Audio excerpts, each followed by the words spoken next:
Hey guys, John V here from Phone Arena. You're watching our in-depth video review of the Amazon Kindle Fire HD. It's available right now. You can pick it up for $200, so it's super affordable, and it's one of the many tablets announced by Amazon recently. Compared to the Amazon Kindle Fire from last year, the HD features a higher res screen, more memory, faster processor, and also features a micro HDMI out port. And we're going to find out if it's a worthwhile investment. On the surface, the tablet features a very conventional looking design, so it's very typical of any other slate out there in the market, but still an improvement over the Kindle Fire from last year. We like its choice of materials and also its construction. You have the soft touch matte back here, which gives it a clean appearance, and it's complemented by the metallic strip right there. It's still streamlined, but in portrait it is wider than the Google Nexus 7, so it can be a little bit difficult to grasp with one hand, but overall, it's an appreciable looking design. So this time around, Amazon has graced the Kindle Fire with a front-facing 1.3 megapixel camera, which is mainly reserved for video chatting for services like Skype. Unfortunately, we're not fans of the tablet's indistinct volume control and also dedicated power button. They're flush to the surface, so very difficult to feel them out, but at least they're springy when you press them down. And nearby, you have also a 3.5mm headset jack. However, it's nice to find that the Amazon Kindle Fire HD packs a micro HDMI out port, so you get a mirrored experience on a high-def television. And next to that, you have the micro USB port for charging data connectivity. And finally, in the rear, you have the left and right speakers, so you have stereo support, and it has 16 gigabytes of internal storage and no access to its battery.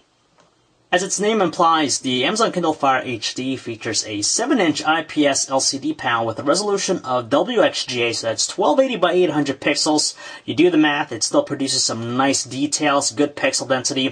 For example, here in the web browser, in a zoomed out view, we're still able to make out fine details with no problems at all. And in addition to that, seeing that it is an IPS LCD panel, you get some natural looking colors, very neutral, a lot of vibrant colors to it. Actually, it's one of the better displays on a 7-inch tablet we've seen. Combined with its high brightness output and great viewing angles, it's more than usable even in outdoor conditions.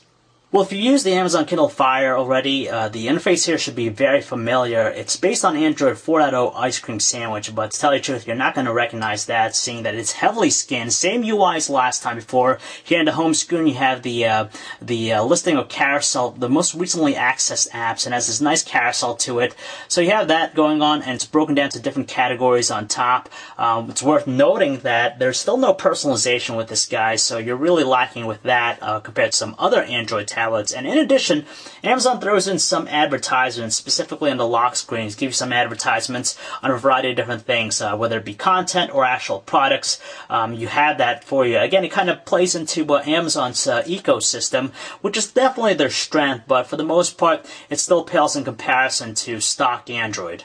And to tell you the truth, you kind of get a hint that the Kindle Fire HD is still a device for content consumption, just because you have things like videos with the Amazon Instant Prime videos available to it. You have also the books, the music. It ties into a lot of Amazon's ecosystem, but in terms of productivity, it's very lacking in that respect. For example, you have a calendar app, but it's very basic, nothing really comprehensive about it. You also have a contacts app, and the email is just there just to get you by. It doesn't have all the rich features that you find with the Gmail experience on a regular Android tablet.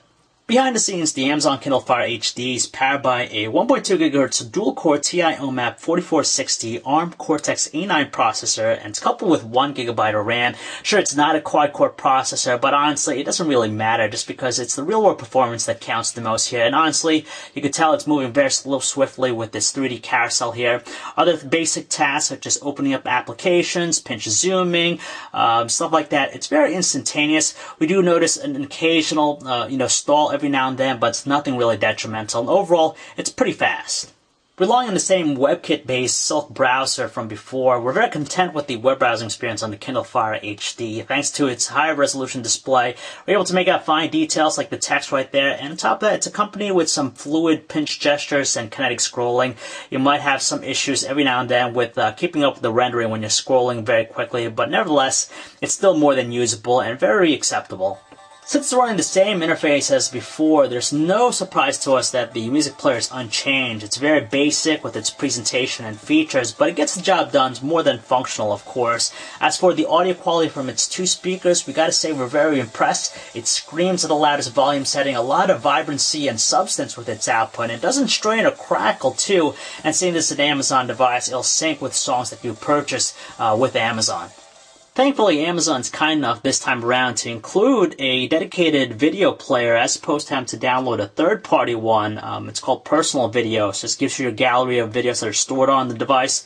And from here, we're able to play a test video that's encoded in MPEG-4, 1920 by 1080 resolution, so 1080p high-definition videos. You could tell here, thanks to its sharp-looking display, it just really complements the experience. You have vibrant colors, it's moving smoothly, so overall, you're going to be pleased by it. Hardly a surprise to us, the Amazon Kindle Fire HD has an average battery life, so in our case, we're able to get by a solid day out of normal users on a full charge. But if you happen to be a power user, you'll still get by through an 8-hour work shift, but by the end of the night, you're probably going to want to charge it, so you're at least at a good level in the morning. As we know, the Kindle Fire from last year proved to be a huge success for Amazon, and we're pretty much sure that it's going to be the same thing happening with the Amazon Kindle Fire HD, just because it has that perfect balance of value and features. At $200, you get a lot of stuff. We like the improvements found with this guy here. For example, the higher resolution display, the faster processor, the more memory, and also some included goodies such as the front-facing camera and also the micro HDMI output. It just adds to its extensive list of features for the value. But still, you know, if you're a power user, you probably want to look at some other alternatives out there, like the Google Nexus 7, which is which gives you the vanilla Android experience. You get a lot more personalization, and of course, seeing that it's a Google product, you're going to get those updates. But if you love Amazon's rich ecosystem, whether it be the Amazon MP3 store or the Amazon Instant Prime Video selection, it's something you want to take a look at. So if you'd like to learn more about the Amazon Kindle Fire HD, guys, you could check out our website, phonearena.com. This is John V. Thanks for watching.